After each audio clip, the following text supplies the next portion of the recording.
जी, अस्सलाम वालेकुम। व्यूअर्स, आज जिस तरह कि मैंने आपसे पिछले प्रोग्राम में एक प्रॉमिस किया था कि हम थोड़ा सा एक्सपेरिमेंटल एनालिसिस को मज़ीद आगे बढ़ाएंगे और Khawar Naeem Hashmi YouTube channel official को के मेहमान को आज हम मेज़बान के तौर पे बुलाएंगे। और बहुत बहुत शुक्रिया ख़ावर नईम हाशमी साहब आपका कि आज आपने फिर थोड़ा सा वक्त निकाला हमारे लिए। इस दफ़ा हम आपसे कोशिश ये करना चाह रहे हैं कि प्रोफेशनली कम और आपसे ज़ाती क्वेश्चन किए जाए। और ज़ाती क्वेश्चन ये है कि आपके वालिद के हवाले से कि ख़ावर नईम हाशमी साहब एक तो 102 मूवीज़ में मरकज़ी किरदार और अदाकारी के जौहर दिखाते रहे हैं और उनकी नहीं बहुत सी हाशमी फिल्म। साहब, मैं नहीं। जी, नईम हाशमी साहब। अच्छा, मैं इसका नाम तो उनका ये था कि बहुत सी मूवीज़ जिसमें गुलफरोश है, सरफरोश सरफरोश है। है और छोटी बेगम, हाँ ऐसी जी। कई फिल्म, अयाज जैसी मूवीज में उन्होंने वो मेन बहुत जबरदस्त रोल मेन था। अदाकारी की है। नूरे और नूरे इस्लाम, नूर इस्लाम, अजमत इस्लाम। अजमत इस्लाम जैसी मूवीज में। क्योंकि हम न्यू जनरेशन है, इसलिए हमें थोड़ी सी अगर मूवीज को थोड़ा सा स्किप भी कर देते तो हमें पता है कि हमारे साथ जो मेहमान है वो हमें थोड़ा सा इसमें सीक आउट करेंगे। एनीवेज, दूसरा ये कि सबसे जो इम्पोर्टेंट मैं ये समझती हूँ कि उनकी डेडिकेशन आपके वालिद की, नईम हाशमी साहब की, कि जब उनको शुगर एक चूँकि उसका मर्ज उनको हुआ और वो उसके बाइस भी अपनी इस प्रोफेशनल लाइफ को उन्होंने सस्टेन रखा है और उन्होंने हर कमिटमेंट को कंप्लीट किया है। जिस तरह उनकी एक मूवी थी जिसमें सुल्तान राही के वो बनारसी ऑपोजिट में ठग। बनारसी ठग में भी रहे और हड्डियों का ढांचा सुना है उस वक्त आपके वालिद हो गए थे, उसके बावजूद भी वो जिस तरह कमिटेडली अपनी मूवीज की डेट्स कंप्लीट करवा रहे थे। तो एक उनका भी एक सिनेरियो रहा है एक एज अ अदाकार, तो वो भी टू गुड। अब मैं आपसे ये सवाल पूछना। उनकी फिल्म बाबुल का जिक्र ना करना जाती होगी। जी बिल्कुल। बाबुल में यूसुफ खान साहब थे, आलिया थी। जी। और बाबुल का जो करेक्टर था बाप का, बाबुल, वो हम्म। नईम हाशमी साहब ने किया था। और वो बहुत बहुत खूबसूरती से अदा किया कामयाब उन्होंने। हुई थी। और सुल्तान रही को भी बल्कि वो हदायत दिया करते थे। बाबुल फिल्म में वो बदमाश बना होता है सुल्तान रही, हम्म।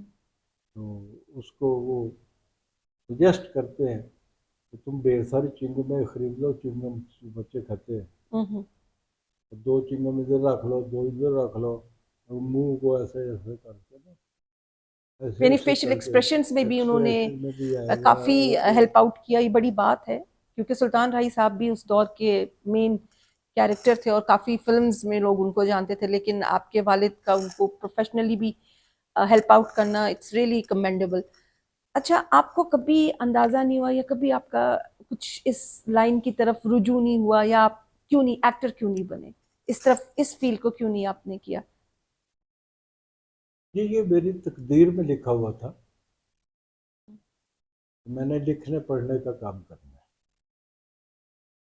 कोई वालिद की और नसीहत? इसके इसके अलावा हम्म। इसके अलावा मैंने कुछ नहीं करना और कुछ किया नहीं। सहाफत ही की है। कोई एक पैसे का कभी कारोबार नहीं किया, ना लेन देन किया है। मैं बिल्कुल एक उनकी जिंदगी जो थी, आपने कहा कि उन्होंने कभी कोई नसीहत की हो कि आपको। आपको एज अ जर्नलिस्ट आप इस फील्ड को अपनाएं, कुछ नहीं ऐसी नहीं, नसीहत ये में तो कुछ ये नहीं? ये हादसा नहीं था, ये कुदरत था मेरे से। क्योंकि जैसे नॉर्मली खबर मैंने नहीं हुआ। आना ही इस तरफ था। क्योंकि डॉक्टर्स के अक्सर हम कहते हैं बच्चे डॉक्टर्स होते हैं, वकील के वकील नहीं होते हैं, तो देखें, इसलिए ये सवाल ये ज्यादा ये ये ये इंथ्यूजियास्टिक है ये हमारे लिए। ये जो है ना, बुजुर्ग होते हैं जी।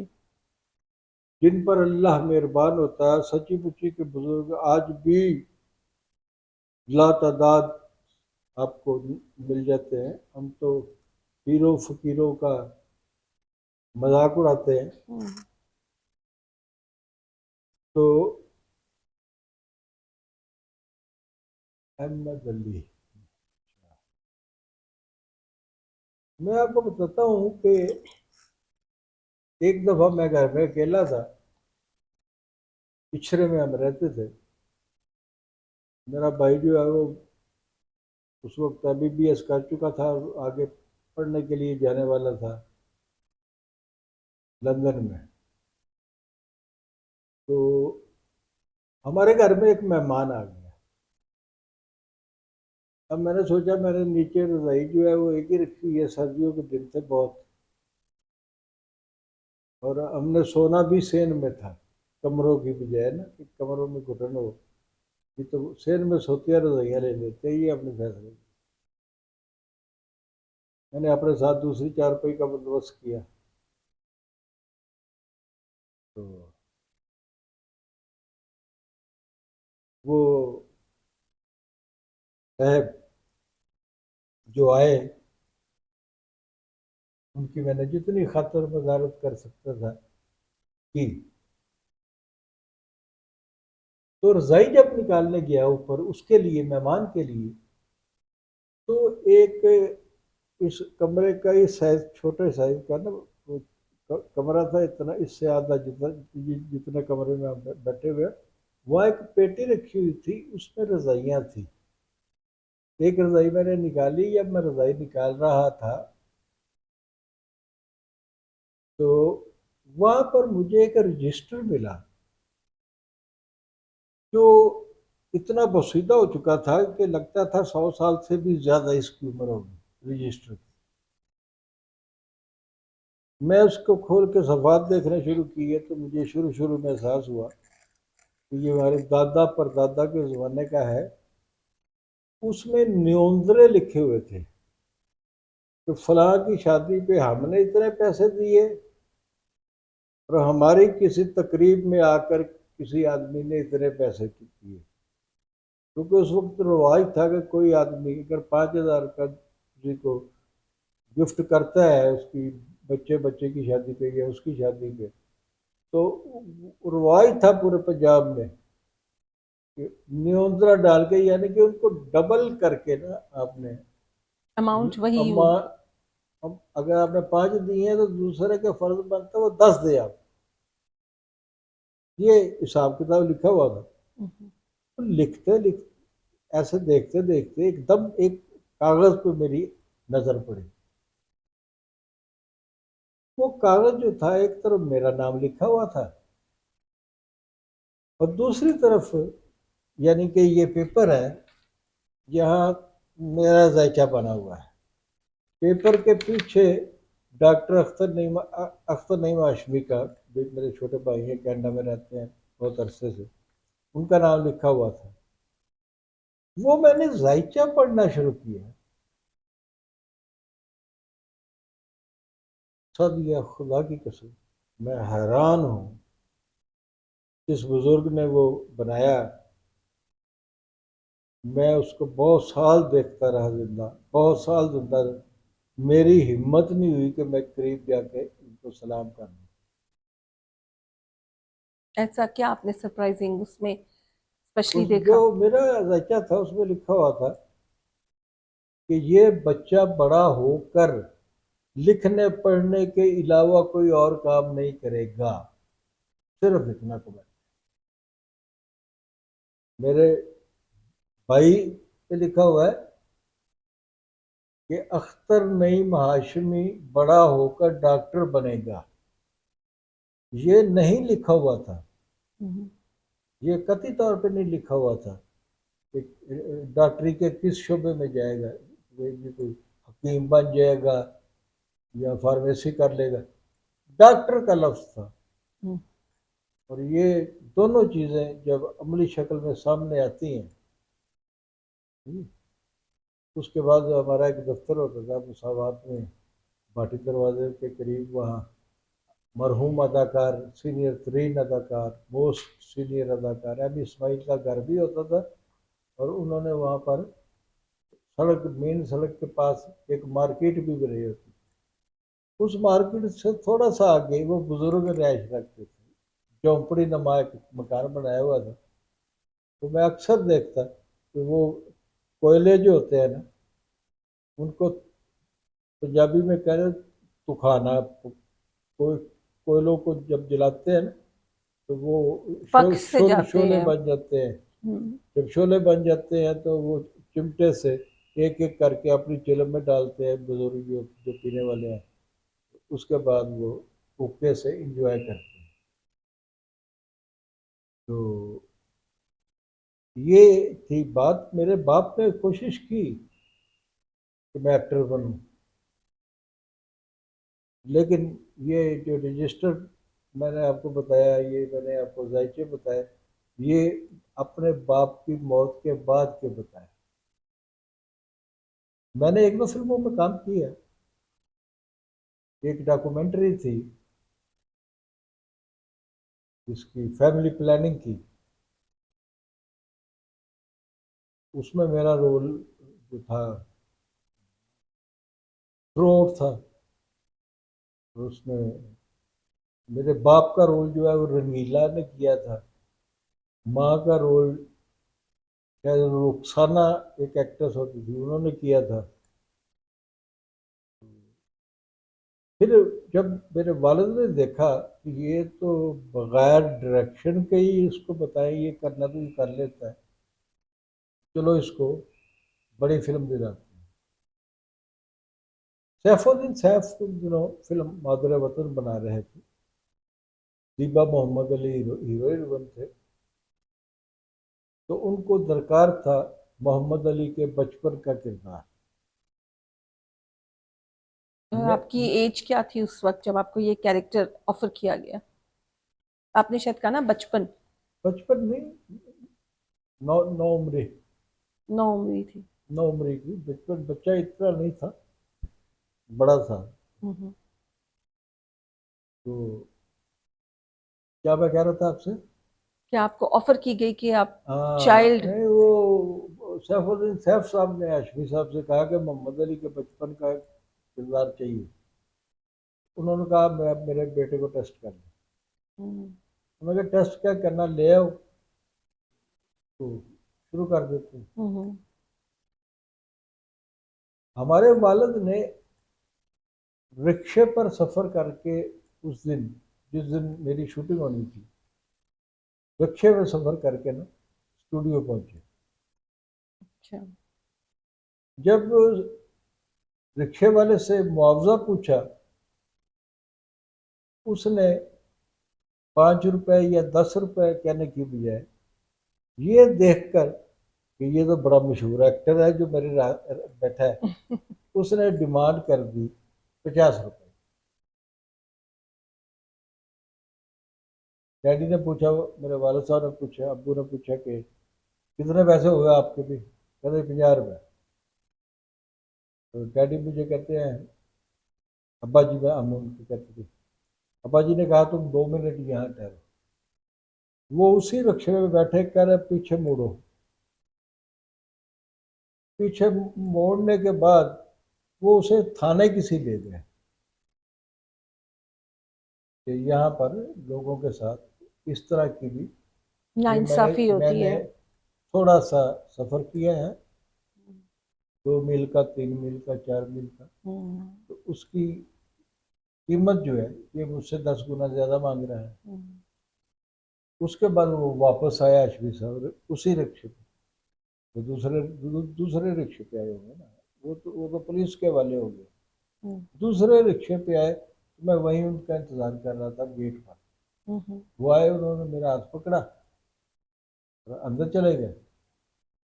अंदर गए तो साहब साहब ने बताया कि आप तकरीबन 3 घंटे 2 घंटे ताखीर से पहुंचे। ताखीर से आए हैं। हम्म। तो मैंने दूसरे लड़के को मोहम्मद अली के बचपन का किरदार दे दिया।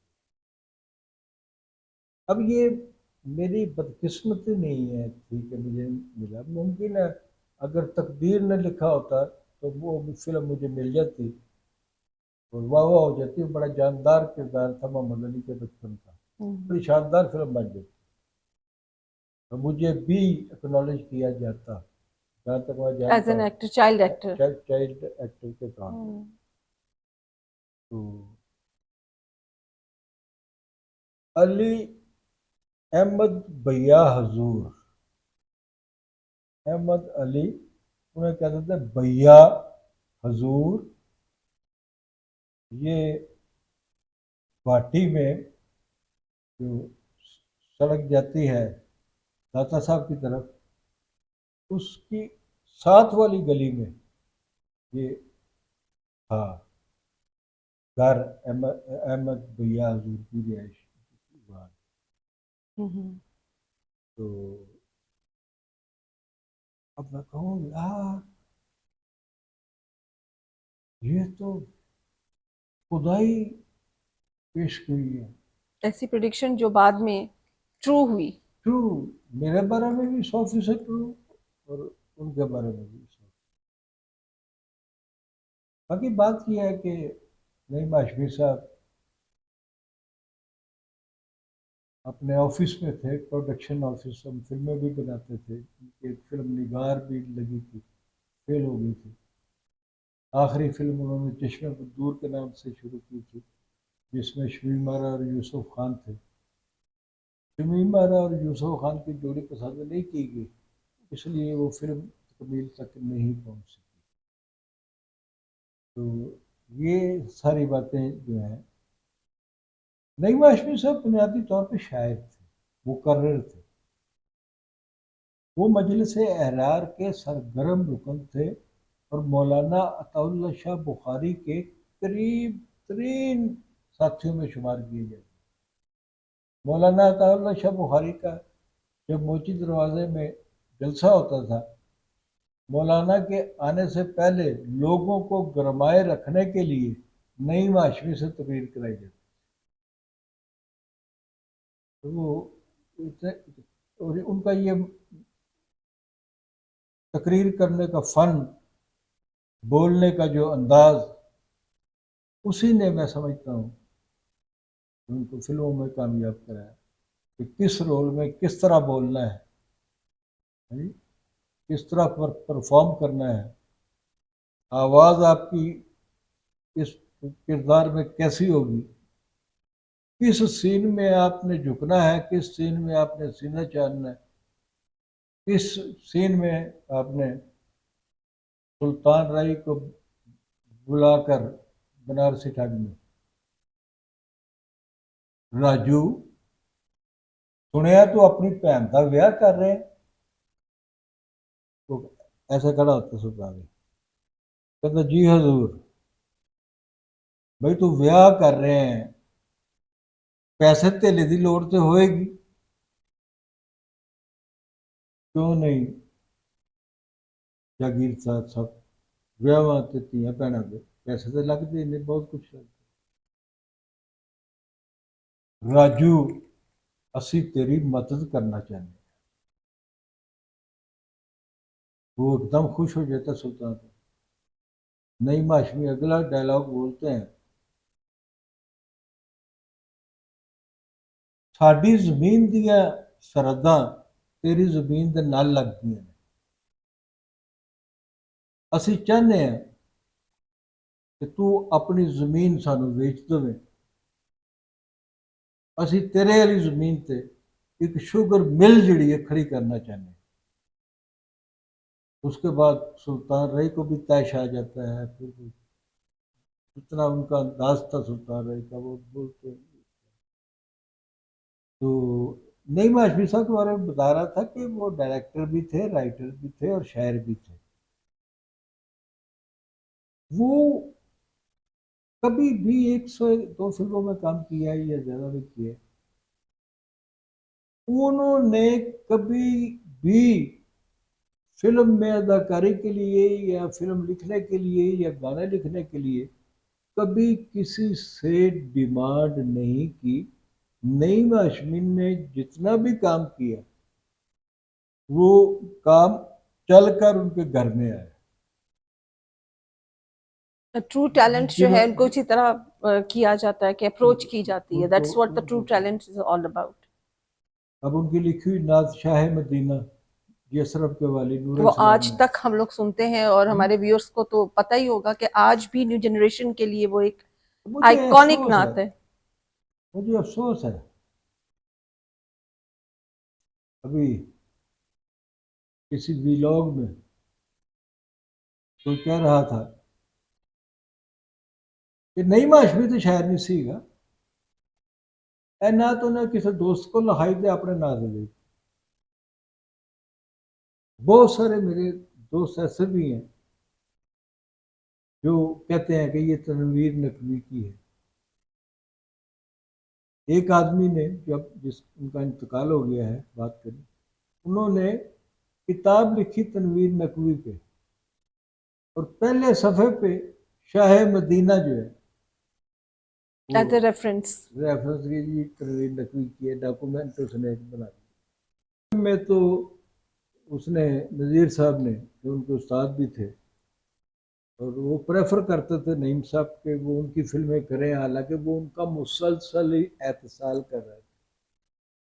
उनसे पहली फिल्म खातून डायरेक्ट कराई, और जब फिल्म लगी तो हदायतकार के उन नईम हाशमी की बजाय नज़ीर साहब लिखा हुआ।